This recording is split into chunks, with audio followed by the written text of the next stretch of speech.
Downhill GFC, our clubhouse here. We're celebrating the big 1-2-5. I'm delighted to be joined by two, I suppose, elder statesmen of the Downhill Club that's stretching back to the early 1950s. If Arthur Boyle, who was actually part of the 1951 Junior Championship winning team. Arthur, take us all the way back to 51. How much do you remember? How much do you of that final of 51? At that time we had a very good team.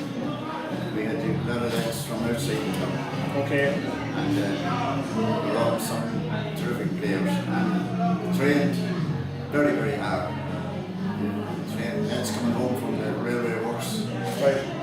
Trained from 6 o'clock, got up and out at 6 o'clock, straight to the old race course.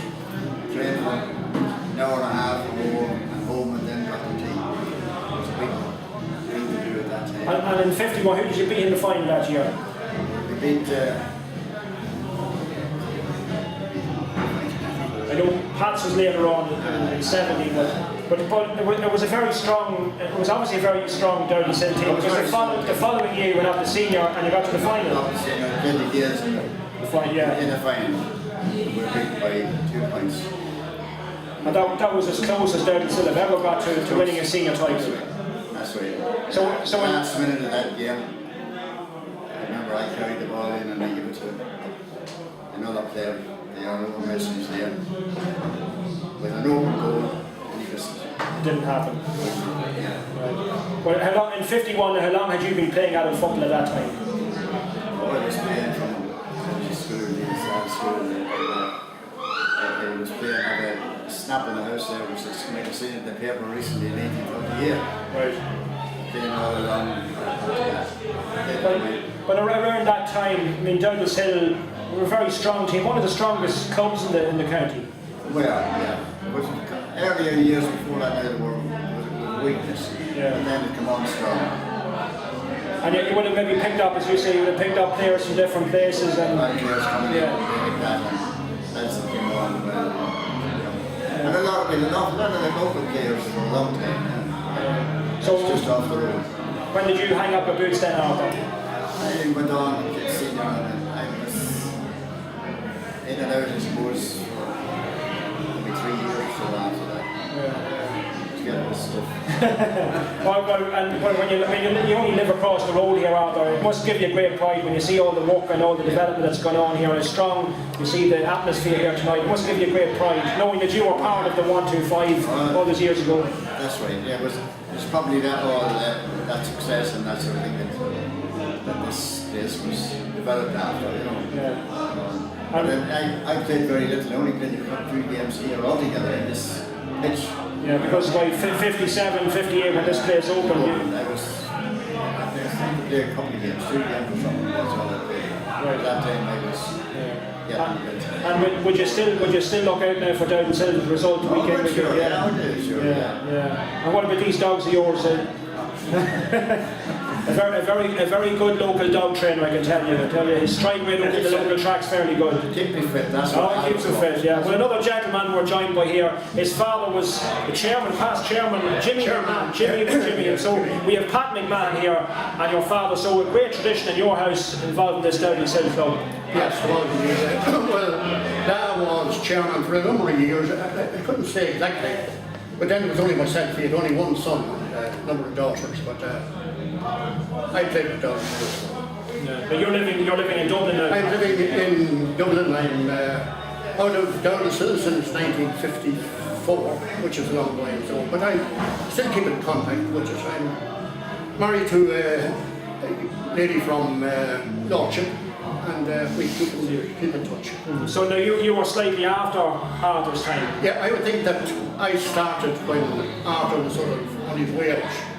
And I can only remember playing one match in the athletic grounds when I was on the team in Arsenal. And I was fairly young at the time and not quite happy playing with the big fellas. Right. So I was a wee bit afraid. Right. But you were a fairly handy footballer, Pat, because you represented the county at minor level. Yeah, in 1953 and 54 I played minor for the county, and we were fortunate enough in 1953 to win the Leinster Championship. And I don't think that's the last, yeah. It hasn't been won since. So you were part of the last Leinster minor winning championship. That's right, in 1953. quite a number of players then that went on to senior level.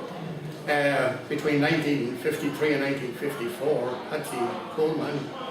The judges were, of course, very strong in the team. Jim Rowe was in 1954. Jackie Reynolds, John McCarroll from Tan was the captain of the team. We didn't, I won't say he didn't make it out, he obviously just had interest.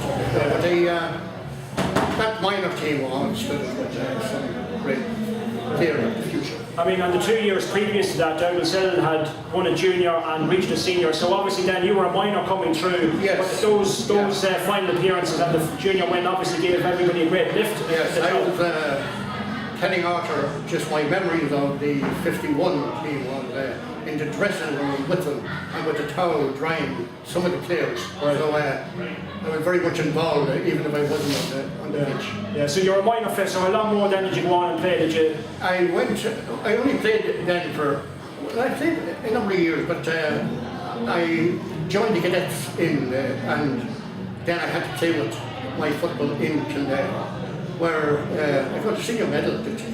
Military College won a senior medal in Kildare in 1956, same year as Kildare won the Leinster Championship. And I was out of Douglas-Hill for those years, but then after that I came back. Right. So you would obviously still have a great role for the club. You'd always be. Oh, certainly. Yeah. I started in here tonight. I'm trying to be in fight with them. Have you the chance now to catch up with any of your old teammates? Well, we've been discussing here with Arthur and with others.